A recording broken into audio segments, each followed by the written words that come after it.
Bonjour, je vais faire cette petite vidéo aujourd'hui. Je viens de prendre ma douche.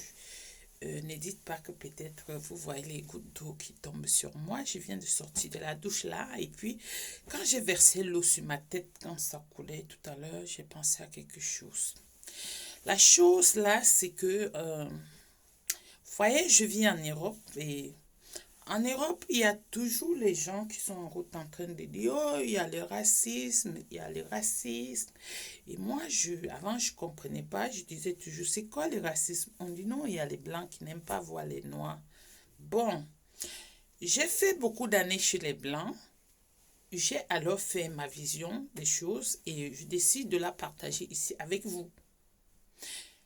J'ai fait plus de 12 ans déjà en Europe et ma façon de voir, c'est pas ce que j'entends souvent mes frères et sœurs africains, pour ne pas dire noirs, parler.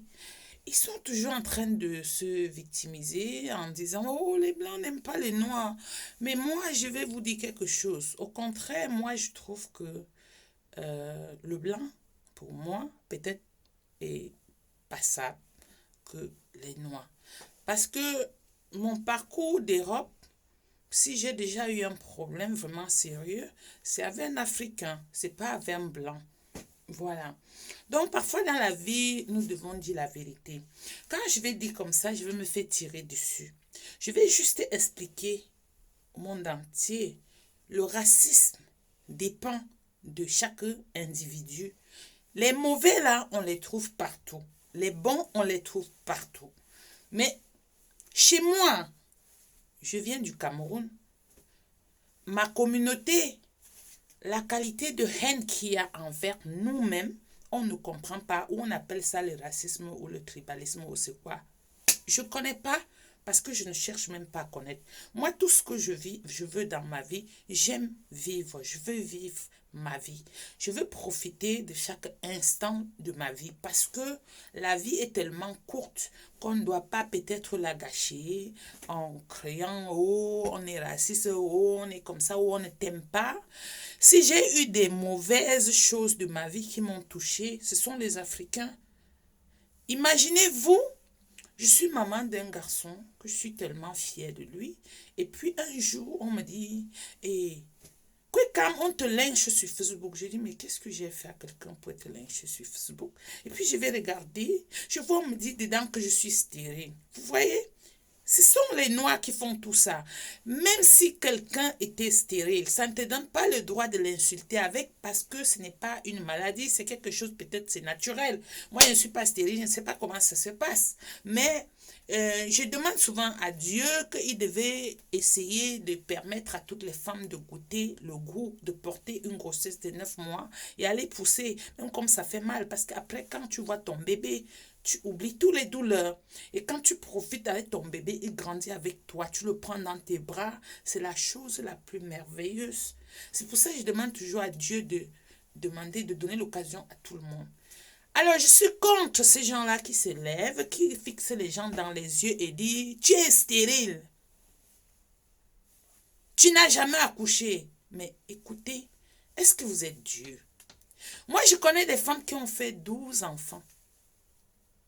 Aujourd'hui, elles n'ont plus rien. La mort à tout prix. Quand toi, tu te lèves pour te moquer de quelqu'un que il est stérile et tu as accouché, la personne est stérile, tu es sûr de voir tes enfants grandir? Non, parce que la vie nous réserve beaucoup de choses. Il n'y a que Dieu. La vie nous réserve beaucoup de surprises. Il n'y a que Dieu. C'est un peu comme la femme qui se marie et jubile. Oh, je suis mariée, tu n'es pas mariée. 3 mois, 6 mois après, le mari a un accident, bam, ou une maladie, bam, il meurt. Elle devient veuve. Vous voyez que la vie là, il n'y a personne qui connaît la vie. La vie a beaucoup de surprises. Donc, arrêtez, ou je ne sais pas si c'est la méchanceté ou bien c'est peut-être la pauvreté qui dérange certaines personnes. Je ne sais pas comment je vais qualifier ça. Donc, tout à l'heure, quand je me douchais là, j'ai pensé à ça. J'ai dit, mais écoute, c'est quoi le racisme? Pourtant, dans ma communauté, tout le temps, on te balance toujours des trucs.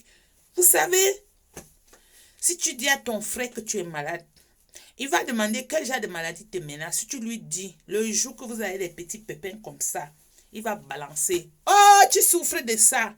Je vois ça seulement chez nous.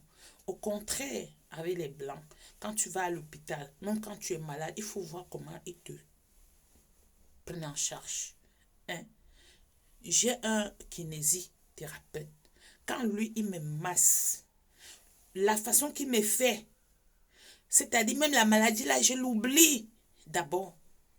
Quand tu es couché et que le blanc vient te mettre la perfusion ou te piquer une injection, il est tellement doux. Mais dans mon pays, une femme qui est enceinte, on dit, mets bien ta tête là, mets bien comme ça. Hein. C'est ça le chez nous. Après, vous vous mettez pour dire que les blancs sont mauvais. Non, je ne pense pas qu'ils sont mauvais. Vous voyez, le blanc quand il mange, il regarde toi qui es à côté. Si tu n'as pas, il cherche comment il va t'aider. Les caisses de l'État, ils aident les gens. Ils donnent le CPS. Au Cameroun, Paul Biya, 38 ans. Même la pension, tu as travaillé, ils ne te donnent pas.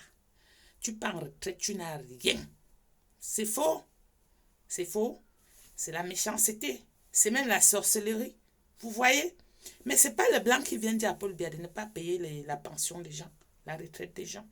Tu travailles. Tu meurs accident de travail. Il n'y a rien qu'on donne à tes orphelins. C'est dans le Cameroun. C'est au Cameroun qu'on voit tout ça. Vous voyez? Il n'y a pas un blanc là-bas pour les demander de faire tout ça. Donc, quand moi, je mets la balance, je peux dire, avec tout ce que je vis, tout ce que vous faites sur moi, on se lève même pour voir si on peut lutter pour que ça change pour vous. Vous braquez les armes sur les combattants pour tirer. Et encore les combattants qui sont dans le combat, qui partent payer les gens pour insulter les gens sur la toile. Il n'y a que dans mon pays, on voit ça. Nous devons commencer à dire la vérité. Donc, le blanc n'est pas méchant. Peut-être il y a quelques qui sont méchants, mais ce n'est pas eux tous. Vous comprenez, non? Tu vis chez eux, tu es venu, ils ne te connaissent même pas. On te prend aux petits soins. Tu pars à l'hôpital, on te soigne. Chez nous, tu pars à l'hôpital, s'il n'y a pas l'argent, tu vas mourir. Tu es enceinte pour faire la visite. On ne te fait pas, il faut donner l'argent. Même pour accoucher, tu viens. Il faut donner l'argent. Nous avons vu en plein hôpital la Quintini, Monique Koumatekel s'est fait opérer par sa sœur. Elle s'est battue avec 2 enfants, 2 fœtus dans le ventre. Il n'y avait personne pour l'opérer, pour au moins sauver ses enfants, parce qu'elle n'avait pas payé l'argent. Vous venez dire que les gens sont méchants. Les qui sont méchants? Les qui sont méchants? Hein?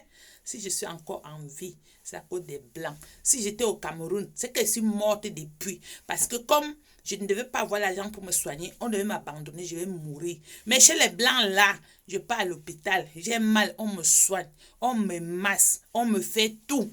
On me donne à manger. Arrêtez la sorcellerie. Ce que vous nous montrez là, vous les Camerounais, ce que vous m'avez fait.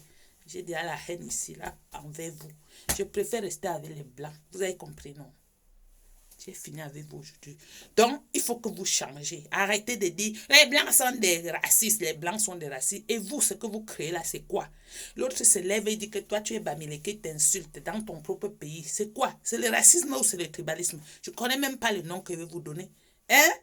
Un monsieur qui s'appelle Aïssi le Duc, il se lève, il part, il gifle quelqu'un qui a acheté un terrain. Pourtant, eux, ils doivent l'argent à la banque. C'est la banque qui a saisi la maison, le terrain et vendre à quelqu'un. Il part, il gifle la personne parce que il a le pouvoir au Cameroun. Et puis vous allez dire que le blanc est méchant. Le blanc ne fait pas ça. Le blanc connaît seulement la justice. Quand ça ne va pas, il porte plainte. C'est la justice qui fait son travail. Un individu, un citoyen belge ne peut pas se mettre en haut en train de gifler quelqu'un parce que la personne a acheté un terrain qui l'appartenait. Mais non, il faut qu'on arrête. On doit apprendre à appeler le chien, chien, le chat, chat. J'ai fini aujourd'hui avec vous. Je pleure beaucoup parce que s'il fallait demander à Dieu de me faire renaître de nouveau, j'allais lui dire, papa God, ne me fais pas naître dans ce pays-là. Ils sont trop méchants là-bas. Là-bas, les gens ont... Maman, quelqu'un se lève même, il sacrifie tout, comme Maurice Kamto pour vous. C'est l'homme que vous tirez sur lui. Et les prostituées l'insultent, tout le monde l'insulte. C'est quel genre de pays ça? C'est quel genre de pays? Hein? Franklin Yamsi se lève, il fait quelque chose, c'est lui que vous allez tuer. Vous montez, vous dites que vous décryptez. Les parvenus sont sur la toile, décryptés. Ils n'ont pas les diplômes, ils n'étaient pas à l'école, mais ils sont là pour combattre un professeur agrégé, un enseignant en Europe. C'est pas n'importe qui enseigne en Europe. Parce qu'ici, on ne trouve pas les diplômes comme chez nous au Cameroun. Arrêtez la sorcellerie, hein. Arrêtez. Je suis en colère. Et bonne journée à vous.